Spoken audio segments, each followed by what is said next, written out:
사도들로 말미암아 기사와 표적이 많이 나타나니 믿는 사람이 함께 있어 모든 물건을 서로 통용하고 또 재산과 소유를 팔아 각 사람의 필요를 따라 나눠주며 날마다 마음을 같이하여 성전에 모이기를 힘쓰고 집에서 떡을 떼며 기쁨과 순전한 마음으로 음식을 먹고 47절 같이 읽겠습니다. 하나님을 찬미하며 또 온 백성에게 충성을 받으니 할렐루야. 오늘도 인사부터 하겠습니다. 전도자의 삶으로 세상을 살리는 소금과 빛이 됩시다. 전도자의 삶으로 세상을 살리는 소금과 빛이 됩시다. 전도자의 삶으로 세상을 살리는 소금과 빛이 되는 교회를 만듭시다. 전도자의 삶으로 세상을 살리는 소금과 빛이 되는 교회를 만듭시다. 오늘 본문 말씀을 보면은 사람마다 두려워하는데 사도들로 말미암아 기사와 표적이 많이 나타나니 믿는 사람이 다 함께 있어 모든 물건을 서로 통용하고 또 재산과 소유를 팔아 각 사람의 필요를 따라 나눠주며 날마다 마음을 같이하여 성전에 모이기를 힘쓰고 집에서 떡을 떼며 기쁨과 순전한 마음으로 음식을 먹고 하나님을 찬미하며 또 온 백성에게 칭송을 받으니 주께서 구원받는 사람을 날마다 도와게 하시니라.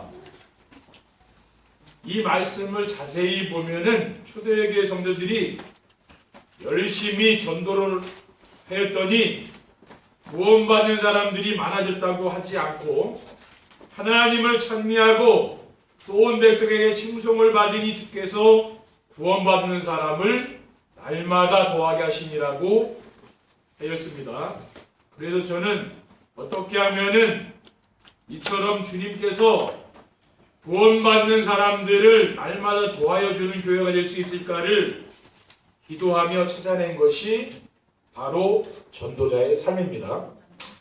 그래서 말씀의 제목이 교회가 부흥되는 전도자의 삶입니다. 오늘도 예배를 통해서 하나님의 큰 은혜를 누리는 시간 되시기를 주님의 이름으로 축원드립니다. 아멘. 첫 번째, 교회가 부흥되는 전도자의 삶이란 무엇입니까? 교회 부흥이란 후대들이 시대살이 영적 서밋이 되는 것입니다.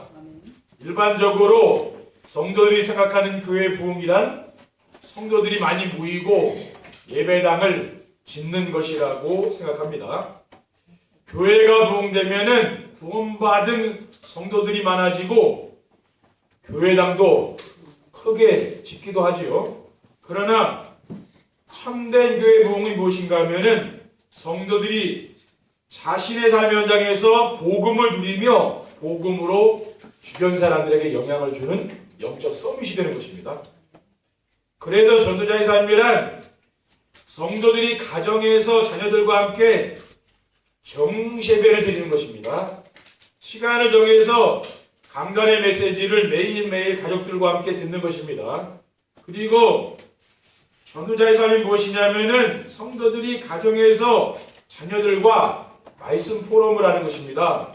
그리고 자녀들과 정시예배를 드리며 말씀 포럼을 하면은 영적인 서밋이 됩니다. 정시예배를 드리고 서로 받은 말씀의 은혜를 나누게 되면은 풍성해지죠. 그러면서 열매를 맺게 되는 겁니다.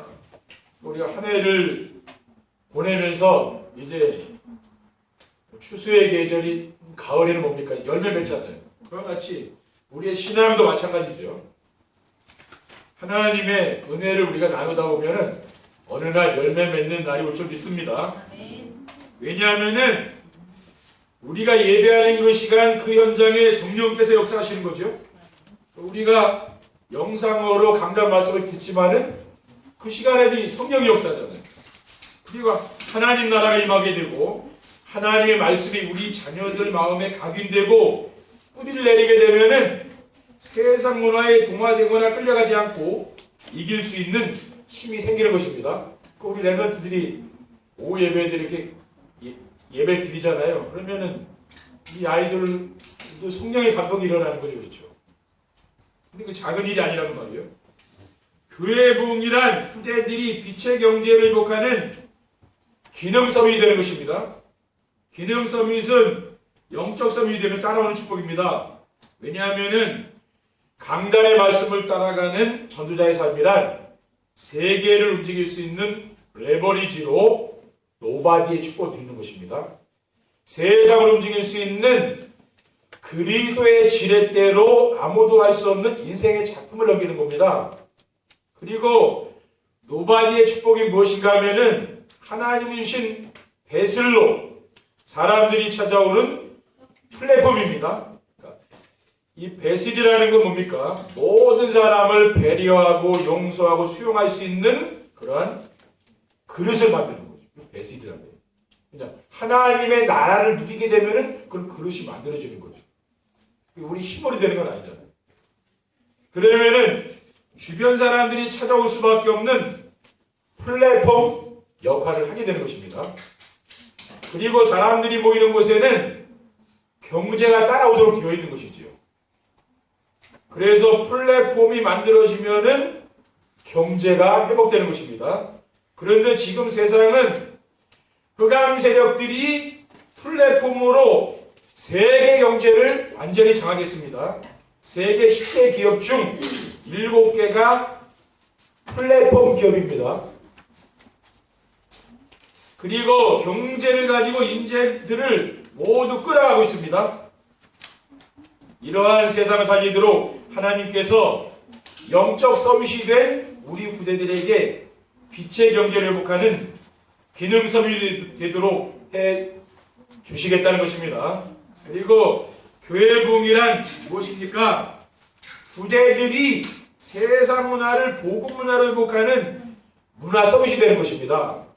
참된 교회 부흥이란 세상 문화를 복음 문화로 바꾸는 것입니다.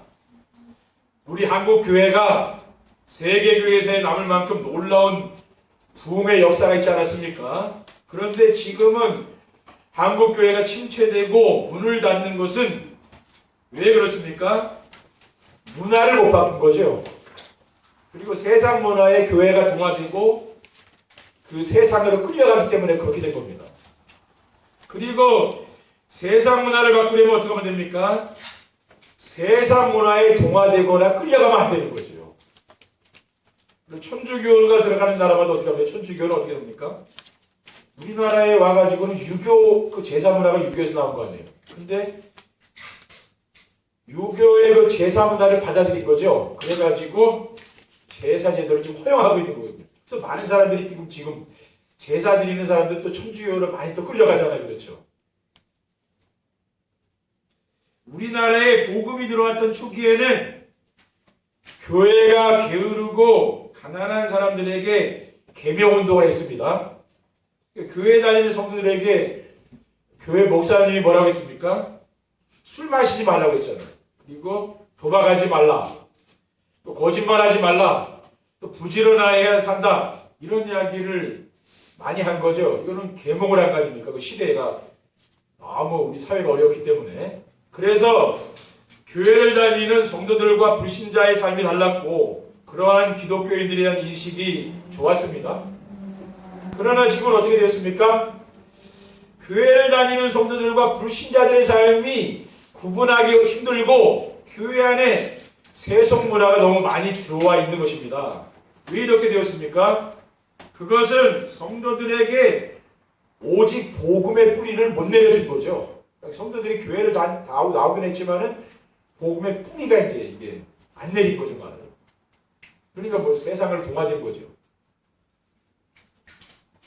그리고 세상 문화를 바꾸는 문화 서밋이 되려면은 예틀을 깨고 새 틀을 갖춰야 되는 것입니다. 창세기 3장의 자기 중심의 삶을 어떻게 바꿉니까? 그리스도 중심으로 바꾸는 거죠. 그리고 창세기 6장의 물질 중심의 삶을 하나님 나라 중심으로 바꾸고 창세기 11장의 성공 중심의 삶을 오직 성령 충만과 직민의 삶으로 바꾸는 것을 말합니다. 두 번째, 교회가 부흥되는 전도자의 삶을 살려면 어떻게 하면 됩니까?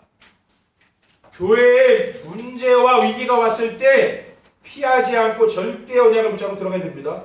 대부분 성도들은 교회가 어려움당하고 문제가 오면은 피하잖아요. 그렇죠? 그렇게 하면 안 되는 거죠. 사도행전에 보면은 복음을 전하는 교회와 전도자에게 끊임없는 문제와 위기가 왔습니다. 그러나 초대교회와 성도들이 흔들리지 않고 복음 전한 일을 지속했습니다. 그렇게 할 수 있었던 비밀이 무엇입니까? 그들이 하나님이 주신 절대 언약을 붙잡고 있었기 때문이죠. 그러면 절대 언약이 무엇입니까?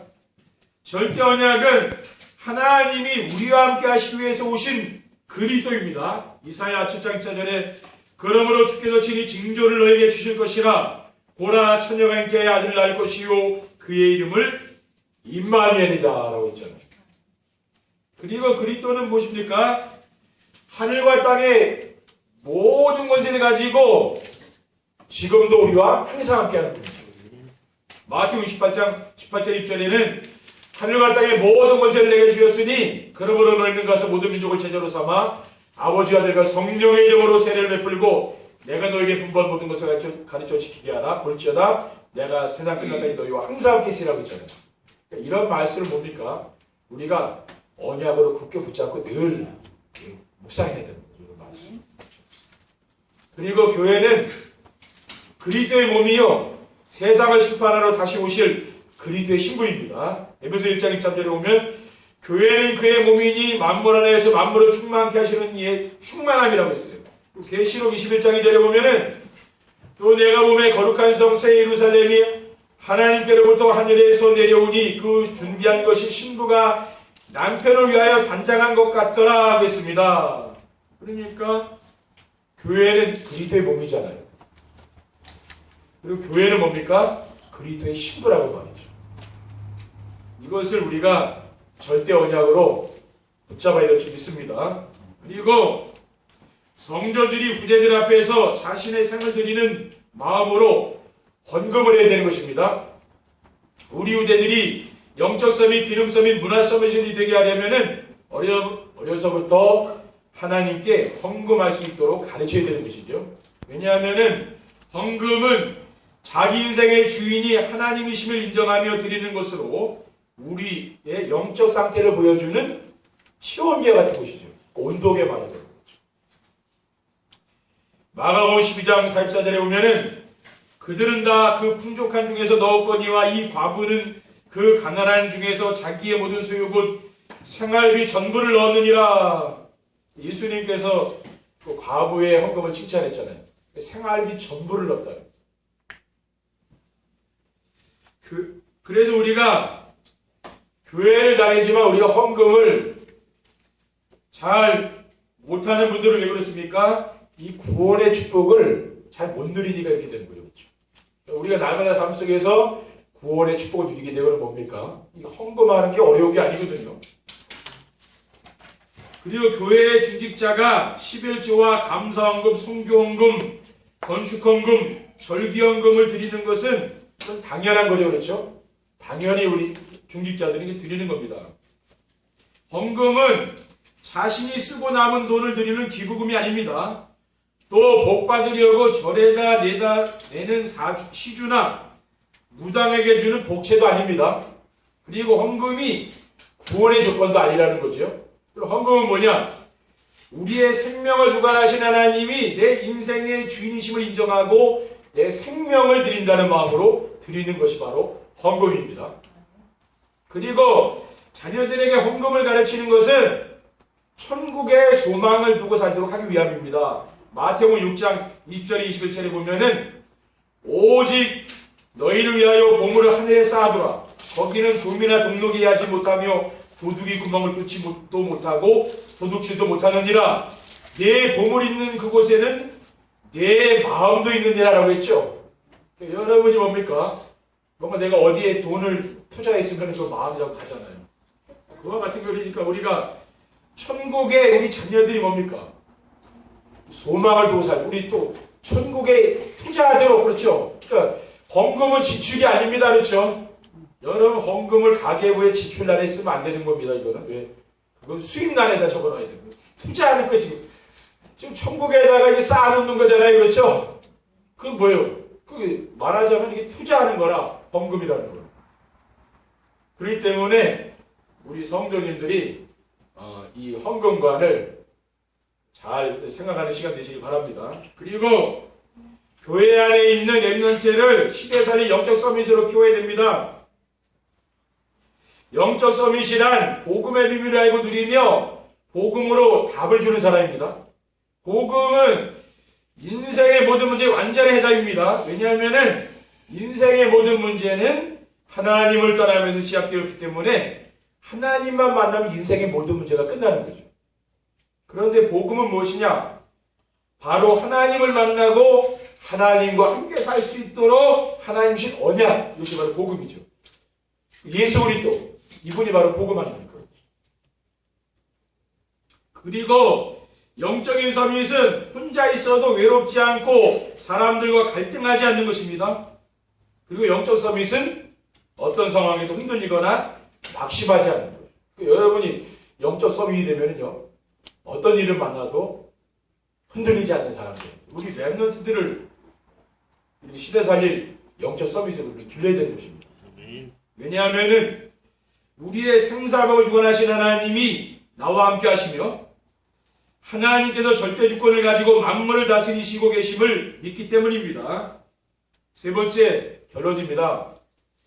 교회가 부흥되는 전도자의 삶을 살면 어떻게 됩니까? 우리 후대들이 미스바 운동의 주역인 사무엘과 다윗과 같은 인물이 됩니다. 사무엘상 7장 12절에 보면은 이런 말씀이 있습니다. 사무엘이 돌을 취하여 미스바와 센 사이에 세워 이르되 여호와께서 여기까지 우리를 도우셨다고 하고 그 이름을 에베네셀이라 하니라라고 했어요. 하나님이 여러분들을 여기까지 인도해 온 것을 믿으시기 바랍니다. 그리고 우리 성도님들이 강단의 메시지를 가지고 집에서 자녀들과 함께 정시예배를 드리며 말씀 포럼을 하는 전도자의 삶을 지속하면은 반드시 우리 후대들이 영적 서밋이 되어서 이스라엘 민족이 주변에 있는 강대국들의 침략을 받던 시대에 미스바 운동을 일으켜서 나라를 살린 사무엘과 다윗과 같은 인물이 되어서 우리나라와 우리 민족을 살리게 될 줄 믿습니다. 그리고 우리 후대들이 도단성 운동을 한 엘리사와 같은 인물이 됩니다. 성경과 역사를 보면은 하나님은 언제든지 복음이 희미하여 재앙과 저주가 왔을 때 렘넌트를 일으켜서 세워서 복음을 회복하고 살아계신 하나님을 온 세상에 증거하는 일을 하셨습니다.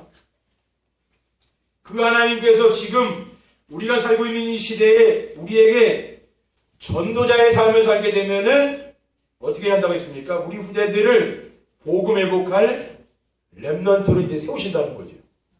그래서 우리가 전도자의 삶을 지속하면은 반드시 우리 후대들이 도단성 운동을 한 엘리야와 엘리사처럼 시대를 살리고 세계를 살리는 일이 일어날 줄 믿습니다. 우리가 전도자의 삶을 지속하면 우리 후대들 중에서 이런 인물이 나온다고 말이에요. 그리고 우리 후대들이 파수꾼 운동을 한 이사야처럼 됩니다.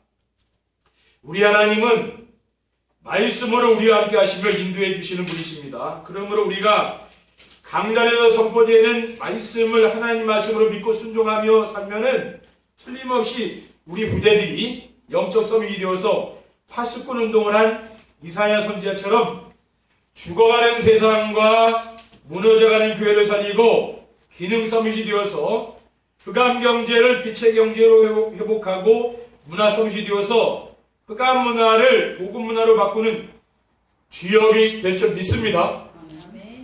그 증거가 뭡니까? 오늘 랩런트들이 다 예배에 참석했잖아요. 그렇죠? 오예배 참석 안 하다가 지금 랩런트들이 다 참석해서 지금 듣고 있다고 말이에요. 그 증거예요. 그렇죠? 그래서 정말 여러분의 후대들을 통해서 하나님이 시대적인 이제 이런 전도 운동이 일어날 줄 믿습니다. 이번 주간에도 이 언약의 말씀을 붙잡고 승리하시기를 주님의 이름으로 축원드립니다. 기도하겠습니다. 사랑의 하나님 감사합니다. 오늘 주님 주신 이 언약의 말씀을 우리가 굳게 붙잡고 교회가 부흥되는 행복한 인생을 살아갈 수 있도록 인도해 주옵소서. 주 예수 그리스도의 이름으로 기도드립니다. 아멘.